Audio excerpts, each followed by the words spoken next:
and welcome to Cultura and Cash. This is your host, Giovanna Gonzalez, otherwise known as Gigi or the First Gen Mentor.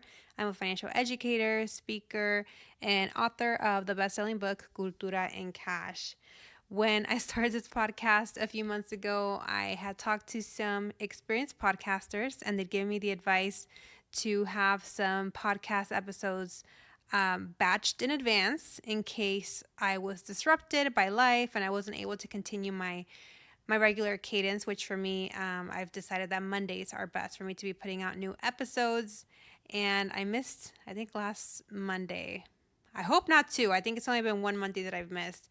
But yeah, no, I lived it. I lived it. Life happens, and as a loyal podcast listener myself, that's probably one of my biggest pet peeves when my podcast episodes that I like don't come out when they're supposed to. The episodes that I listen to religiously come out on Tuesdays and Thursdays, and I rely on them to get by on my day. They've just been a part of my routine for so long. So I know how important it is to have a weekly cadence. So I will make a better effort at having some evergreen podcasts ready to go so that you guys don't miss an episode. But life did life. If you watch my Instagram stories, you saw that I did a lot of traveling. Some of it was planned, some of it was not. I had already planned to go to LA for my third book tour stop, specifically in Bellflower at Postres Cafe. I will talk about that later.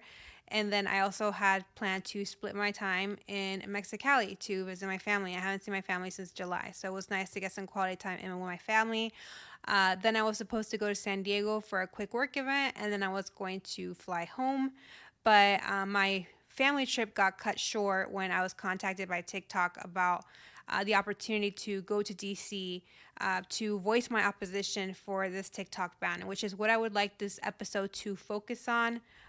Probably is maybe not what you exactly signed up for with this podcast, given that I'm supposed to be talking about career tips, money tips, but none of this podcast, this book, money or career tips would be possible if it weren't because of TikTok. So this is a very important issue to me and to other creators and to my TikTok audience that I've connected with and fostered for the last 3 years. So I'm hoping to share this episode to give you a little insight into what happened in DC, what's going on with the ban, and how you can help. But first, I want to do some quick housekeeping. Again, thank you, LA, for showing up and supporting me and Alejandra Capoverdi at Postres Cafe. Thank you, Gabby, for hosting us. We had such a good time meeting everybody, laughing, hugging you all, getting to know your stories. So I saw older friends too that I haven't seen in a while. So it was such a good time. And it was a smaller event. It was a small venue. We only had a capacity of 35. So it was a very intimate conversation. So thanks again, Gabby, for hosting us. Chicago, I'm having an event with you this week. I've been promoting it for quite some time, and now I did check with the founder of Latina Fest Project, and it is sold out. This event will be very different from my other book tour stop events that center around my book. This one is more about women. It's called Women, Wealth, and Wellness, and it'll just be about incorporating yoga and wellness and financial literacy, all for women, all women centered. So yeah, my book will be like a small portion of it. So I like it to kind of change up the rhythm. But yeah, those tickets are sold out. If you're going this Thursday, I will see you there. LA, I will be back in LA. I am leaving again to LA this weekend. It is not fun to fly back to back to the West Coast, but I am doing it because the opportunity to attend Latina Fest came up. And I thought it would be a good way for me to give ample opportunity to my LA readers to come and attend, because I knew that the Bellflower / Postres event was going to sell out because of the limited capacity. Latina Fest is huge. I asked them, and apparently they had 3,000 attendees last year. So again, they have a lot of capacity. The tickets are very inexpensive. They're $10. So come, bring a friend, bring your tia, bring your prima, and come check out the festival. I am going to have a panel that I'm going to be a speaker on with Alejandra Campoverdi. So this will be our third event together, Ale Gigi. Then I'm also going to have an author booth for an hour. So to give you more insight, the author panel is at 12:30. Author booth is at 1 to 2. Then I pause my booth to do another panel. I believe it's called a wealth panel from 2 to 2:30, and then I go back to my author booth from 2:30 to 4. So if you want to stop by just for the author booth, if you want to stop by to do the author booth and to listen to me speak, you're welcome to come. There's going to be a lot of vendors, a lot of food, so definitely come and check it out. It'll be in downtown LA, and I will be selling books at this event. Out of all my events that I've done, I'm like, I'm not selling books because it's too much hassle for me to carry. But Latina Fest is going to help me out with coordinating the books. So I already had 200 copies shipped over there. So I will be selling books and signing books, doing meet and greets. But so get there early if you want to buy a book from me. If you want to make sure that you get your book signed and you don't want to risk a chance of them selling out, make sure to buy your own copy in advance. You can buy it from your local bookstore or from bookshop.org. Go to culturaandcash.com to see all those links, and you can bring your own copy to the author book, and we can take pictures that way. All right, I went over the schedule for Latina Fest, and yes, you can access those tickets at culturaandcash.com or latinafest.com. To finish up here, I will have an event in Orange County. This is new. I will be there on April 18th. I am hoping that this is an event that any Orange County readers can attend, as well as any South LA County or North San Diego or San Diego. When I lived in San Diego, I would go to events in Orange County if I really wanted to. So I know it's not too bad of a drive. It's like an hour, hour and a half. Right now, I don't have any plans to go to San Diego. I may go in September, but it's not for sure. But what is for sure is this OC event on April 18th. So if you're in any of those areas that I mentioned, mark your calendar, and also let me know if you know of any Latina or first gen professionals organizations that I could partner with and collaborate with to host a book tour stop. So whether it's me doing a book reading and a book signing, or doing a quick panel and then a book signing. But yeah, I'm looking into options, but if you have any leads or anybody you can introduce me to, please DM me on Instagram and we can take it from there. But yeah, I would appreciate any guidance. Right now, I'm thinking I'm going to rent out a Latina owned coffee shop to hold this event at. But like I said, if you have a contact or you know somebody who would be interested in collaborating with me and we're like minded and hold the same values, I would definitely like to explore that. New York City, last one. All right. So, in case you didn't know, the World Spiro Bookshop with Book Papi, aka Adrian, sold out immediately. I didn't even get a chance to promote it on socials because the way the hierarchy goes is my Cultura and Cash crew gets access first. These were my readers, my first readers that got access to my book. They get first access, then my newsletter community. After those have been shared with those two communities, then I share on socials like on Instagram, TikTok, and LinkedIn. So my newsletter sold it out, so it didn't even make it to socials. And again, this sold out quickly because it was a small venue. I believe we also have 35, maybe 40 seats capacity at the bookshop in Queens. So I'm sorry for you guys that didn't get to get a ticket. This is why I tell you to sign up for my newsletter, because you get exclusive access to things like this. You can go to the link in my bio and any of my social media accounts to sign up for my free newsletter. I send monthly emails, and we'll send you emails when something like this happens. Like, hey, tickets just opened up with Book Papi, get your ticket here. The good news is I am doing a second event in New York City. It will be on April 3rd, so it'll be the same trip that I go for the Book Papi event. And this will be with the NYU Latinx Alumni Network. It was supposed to be a private event, but they've been generous enough to open it to the public. So you do not have to be NYU alumni to attend. Tickets are $15. And if you go to culturaandcash.com, you'll see the link where you can purchase that ticket. Again, that'll be in Manhattan on April 3rd with NYU Latinx Alumni Network. All right, now that we covered all that, let's talk about this TikTok ban bill. Yes, it's a ban bill, and I will tell you why. So, again, in case you missed it, I was in Washington, D.C. to voice my opposition to the TikTok ban bill. In case you haven't heard it, I mean, it was quite all the news stories. When was it? On Thursday and Friday. Everybody was nonstop talking about it. All the big major media networks were covering this story because it's a pretty big story. So what's going on is our House of Representatives fast-tracked this bill to ban TikTok on the basis that the app poses, and I'm going to use invisible quotation marks, poses national security risks because TikTok is owned by ByteDance, which ByteDance is a Chinese-owned company. So this bill if passed into law, into legislation, which means that first the Senate has, well, the House already approved it. Next, it would be the Senate, and then the president signs off on it. It would be signed into law. If it were signed into law, it would mean that ByteDance, again, TikTok's owner, parent company, would have, I believe it's 180 days to sell TikTok to a U.S. investor. And any expert in merger and acquisitions has said that 180 days is not enough time for a company the size of TikTok to be sold off. So basically, these lawmakers are setting it up so that this divestment doesn't go through. It's just not feasible. And the main supporters of the bill have said, actually, it is a TikTok ban bill.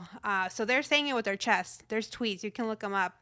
So they're not denying that this is a ban bill, but a lot of people get confused because they're like, well, they're not banning it. They just want to make sure that there's American ownership.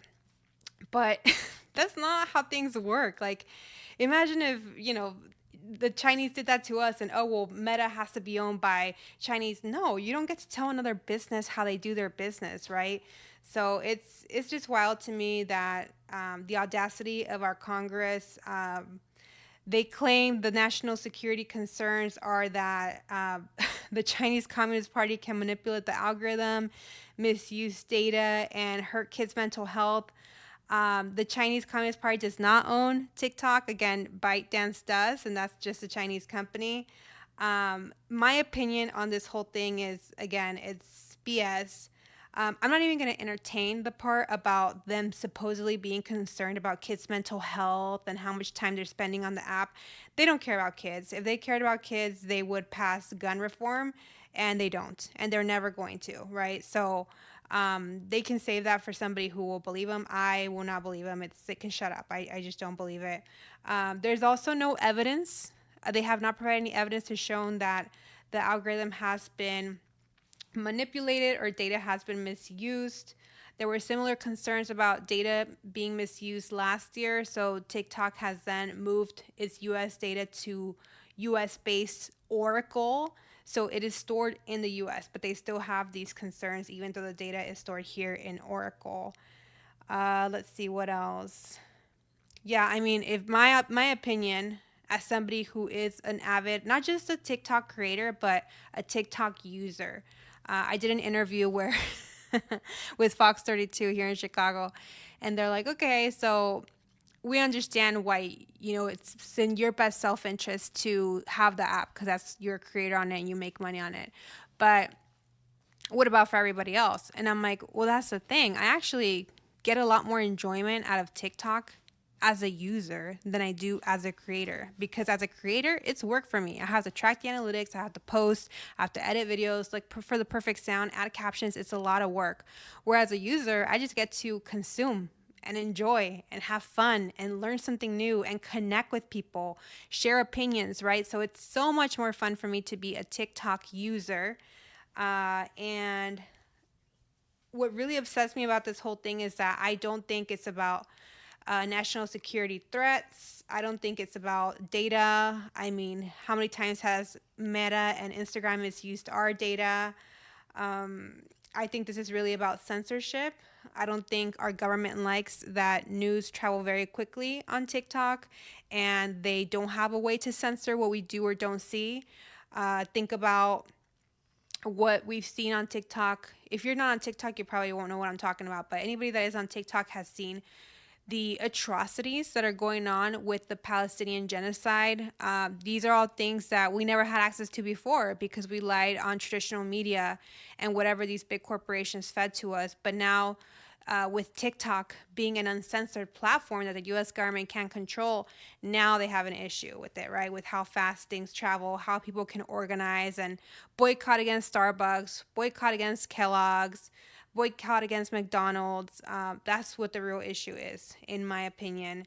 And it's about censorship. It's about censorship. And last time I checked, this was a free country. And we have the freedom of speech and freedom of expression. So the fact that they're trying to silence 170 million American US users that are on the app is wild to me. And I really hope that this doesn't pass through because, like I said, so much for us being free, right? But our government is acting like a very authoritarian. So it's just something else. I can't believe. I don't know. Oh my god. Maybe I might move to the homeland, because this is not it. Let's see here. So yeah, what's disappointing to me and a lot of people on the TikTok community is how fast this went through. Right? It was like whiplash from how it moved within the House within like a week. They voted on it the next week, and it had bipartisan support. So both houses, or both Democrats and Republicans, were in favor of this, largely in favor of this. And it's disappointing because there's so many other real issues that affect Americans every day that these same politicians can't agree on. Our kids keep getting shot up in schools. Nobody's going to pass gun reform. Women's reproductive rights are being stripped away. Housing is so expensive. So is childcare. And then you guys wonder why people aren't having kids. Legislation should instead be focused on keeping drug prices and healthcare accessible for all, passing Medicare for all. So it's really frustrating that when they want to, they unite, and it's for something stupid. And we know there's lobbyists that are working very hard behind the scenes to make this happen. I'm pretty sure Meta's behind this. They've tried to keep up with TikTok. They haven't been able to replicate the TikTok results. So I'm sure that camp is really happy for this. The other thing that's really upsetting is there is no concern for how removing the platform or banning the platform will affect small business owners who use the app to drive sales. I got to personally meet a lot of these people when I was in DC. This man that owns a plant shop, and most of his sales come from TikTok. This other couple that has a skincare company, and 90% of their sales are from TikTok. And the other thing that they're really underestimating, and I'm not surprised because Congress is run by a bunch of boomers, is they don't understand the size of the creator economy. The creator economy is a multi-billion-dollar economy. I'm a part of it. As an influencer, I have people that work for me. They're not on the payroll full time, but they're contractors that I work with, right? So I work with a virtual assistant, a project manager. I have a website designer that I work with frequently. Right now, I have my publicist that I'm working on for my book tour. All these people cost money, and I need all these people to continue doing the work that I do. So if I am out of revenue, if I no longer have a source of income, then how am I going to pay these people, right? So that it has a domino effect on the economy. And with layoffs already happening just everywhere, it's really stupid. It's really stupid. So I think that might appeal to the Republicans in all this, and they claim to care about the economy and jobs. So we'll see what happens. But yeah, that's what pisses me off, that the small business owners that have been able to thrive on an app that doesn't require a lot of upfront investment. Think of myself, right? I am a small business owner, and I started my business as a financial educator on TikTok. I didn't have to set up a brick and mortar shop and put a sign and invest in all this marketing material and say that I'm a financial educator, right? I was just able to show up authentically online, share my knowledge with others in a relatable and approachable way, and I've been able to secure work with organizations that way, right? So it's just made it really easy for people to show up, to share knowledge, share information, and they are trying to shut all that down. Let's see here. So yeah, the other point is that influencers like myself, right, that rely on brand deals to keep afloat.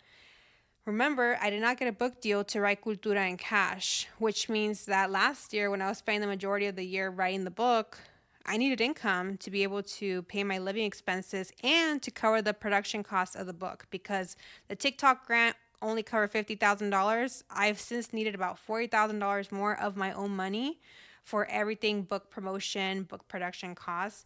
And guess how I paid for that? It was through brand deals, right? So by working with big partners like Fidelity, TurboTax, Credit Karma, Lean In, Secret Deodorant, all these big partners that I work with have made it possible for me to invest in my business. And I'm in the business of helping others. That's the thing that I try to explain to Fox 32, because they try to just paint TikTok as it's just for dancing teenagers. But there's a lot of people that are making meaningful change and having a big impact in people's lives through TikTok, right? So I know, I think about my friend Tiffany Yu, who is a person with a disability, and she's a disability advocate, and she has an anti-ableism series, and she educates people on the right terminology to use and what not to say and what not to do with people that you interact with that have a disability.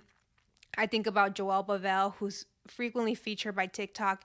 He is, I believe, a medical student. He might be a doctor now, and he's Black, and he talks about how the current medicine textbooks don't serve the Black community. Like, that is cool work. I never even knew that that existed, right? That there were those discrepancies with our medical system until people like him brought it to light. My friend Garrison Hayes, I'm so proud of him. He teaches Black history. So everything that they never taught us in the history books, he teaches Black history, and I've learned so much from his account. I personally would never be where I'm at if it weren't for TikTok. And I said this before over and over on podcast interviews that, when I started doing TikTok, there were other platforms. There was YouTube, there was Instagram, there was Facebook, there were podcasts even. But I never had the guts to dip my toe into any of those platforms because with Instagram, I already had friends that I was connected to, and I'm like, they're going to be like, who does she think she is? With YouTube, I felt there was too much editing required, and I'm just like, oh, who has time to learn all that? With TikTok, because the videos are so short, they're 60 seconds, they're so easy to edit. And at first, there was this anonymous component to it, which was really nice when nobody knew who I was. None of my friends knew I was doing TikTok, and I could just be this new person. I love that. Oh, that take me back. March of 2020, April 2020, 2021. But like I said, there's people that are on this app making a positive influence, having a positive influence on other people's lives, sharing career tips, money tips like myself to communities that have been traditionally overlooked and underserved. And the fact that the government thinks they can just rip this away from us because they are intimidated by how easily we can share information is just not cool. Let's see here. Last thing, I wanted to share that this isn't just about the small business owners that it affects, the creator economy, how it affects my source of revenue. It's also about the community. I know so many introverts who have found their people on the app. So they don't have an easy time forming connections with people in real life. But on the app, through the comment section or through their favorite creators' videos and constantly replying to them or joining their lives, they feel that human connection. And that's so important for our mental health and for people who, especially people that work from home and they're isolated all day. So we live in a digital world now, and that's why these boomers don't get it. They don't even know how to attach a PDF, so they don't understand that we connect with others online. I have so many online friends. As a matter of fact, I just met one in LA at this Postres event. Shout out to Janet. Janet has been my online friend for 2 years, but I feel like I've known her for 10 years because digitally we've been connected. We shared a lot of personal information. And when I met her for dinner before Postres, we went to Postres together. I felt like I was having dinner with a good old friend that I've known for 10 years, even though, like I said, it was my very first time meeting her in real life. But that's the power of connecting with people online. I met my husband online. I don't know if I've shared that on this podcast. I know people in my real life know this, but yeah, I met my husband on eHarmony. So like I said, times have changed, and the fact that these boomers just want to reduce TikTok to some teenagers dancing app, and I've always joked about it being a teenagers dancing app. It stopped being that years ago. So yeah, I think about people that have found their community on the app, people that rely on creators to gain knowledge and information. I also think about the future first gen mentor that comes after me, right? Because luckily for me, professionally, I've been able to evolve from just being a TikToker. And that was one of the big reasons why professionally I wanted to write the book, right? I wanted to write the book to make an impact, to share knowledge with others. But selfishly, I had my own professional goals, right? And part of that was to be able to evolve from just a content creator to a published author. And I've accomplished that with Cultura en Cash. So I already had my eye on like what's next, right? I knew that no social media platform could be my home forever because I don't own any social media platform, right? So that's why I work hard to build my newsletter, sign up for my newsletter. That's why I work hard to build my speaking business and keep making connections and networking. And now with the book, I want to get the book in everybody's hands. The same way that I Will Teach You to Be Rich is like a go-to book. I want Cultura and Cash to be the go-to book for Latinas and Latinos. So I put a lot of work though, a lot of work and money to get there. And thank God for the backing of TikTok that allowed me to do that with the TikTok Latinx Creatives Grant. But like I said, even though I'll be fine, I will now be making the majority of my revenue from speaking, from being an author, because again, this is where my career is now headed. I think about, well, what about the future, the next me that could have come out after me or is now in the works or is barely getting traction with her account, and now she's going to be shut down and she's not going to have the same opportunities to serve her community like I did because these boomers don't understand TikTok. So it's frustrating. It's really frustrating, and I'm thankful that I was in and did something with my account when I did, made something out of it, which is a book and my speaking career.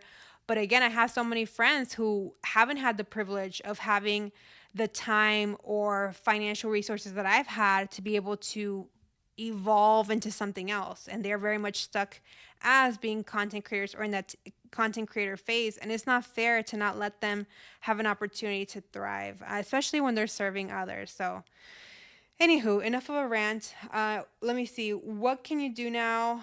Yeah, what can you do? So again, this isn't passed into law yet. We're hoping that the Senate slows the roll because again, the House is just like steamrolling through this. But the Senate will take this a lot more seriously because senators are in office a lot longer, right? So they can't be as reckless as the House was. Hopefully, the Senate won't even take it up. If the Senate does take it up, then they'll have to vote on it. If they pass on it, then it would move on to be signed off by President Biden. And unfortunately, President Biden has said from the beginning that he would approve this bill, which is very harmful and very ignorant. And that's a video coming that it's just the hypocrisy, right? Because I know the White House had creators for their State of the Union address watch party. And I have a video of Joe Biden. I record it because I'm like, this is going to come handy one day. And there you go. Of Joe Biden saying, thank you, creators, for being here. You have more, a bigger audience than all media outlets combined. Thank you for being here and supporting.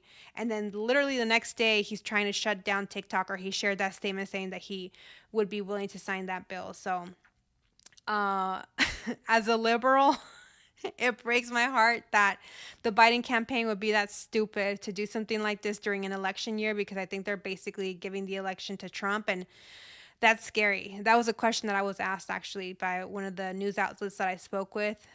They said, hey, we know this issue is important to you. Did you vote for Joe Biden in 2020? I said, I did. And they said, if he signs this bill into law, would that affect your decision to vote for him? And I know some people have been very bold and said that they will, because TikTok matters that much to them, because that's how they make money. That's how they earn a living. Whatever the reasons are, they believe very strongly in their First Amendment right, and it's being shut down. Whatever the reasons are. Of course, I oppose this bill, but I am not a single issue voter, so I would not just let that dictate who I vote for. I have lived through a Trump presidency. We all have. We all saw how that went down, and we cannot go through one again. But yeah, it is frustrating how ignorant things are being ran in the White House.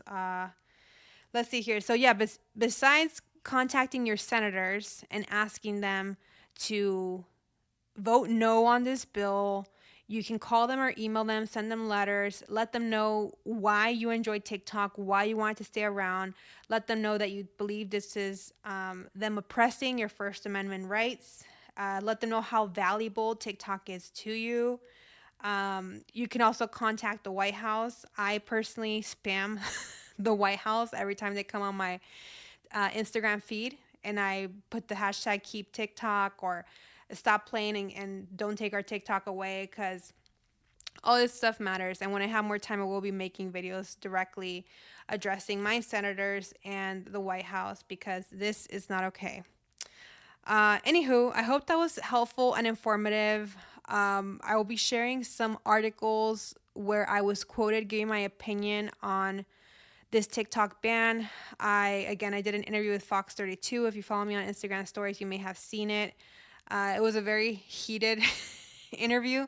The Fox affiliates aren't supposed to be like nasty, but this woman was nasty, and it's fine, whatever. It's like a heated topic, right? TikTok ban. I spoke to the Washington Post. They were very creator friendly, which I'm not surprised. And then who else did I speak to? I spoke to somebody else, but I'm blanking. But yeah, you might have seen my picture. I'll share my picture when I share this episode. I was on the New York Times. I was on the Washington Post, the Financial Times. There's several big publications where there's a picture of me. I'm like the poster child of protesting against TikTok. I'm holding a sign that says "Keep TikTok," and I'm wearing my orange dress, and I'm pictured in front of the Capitol Hill.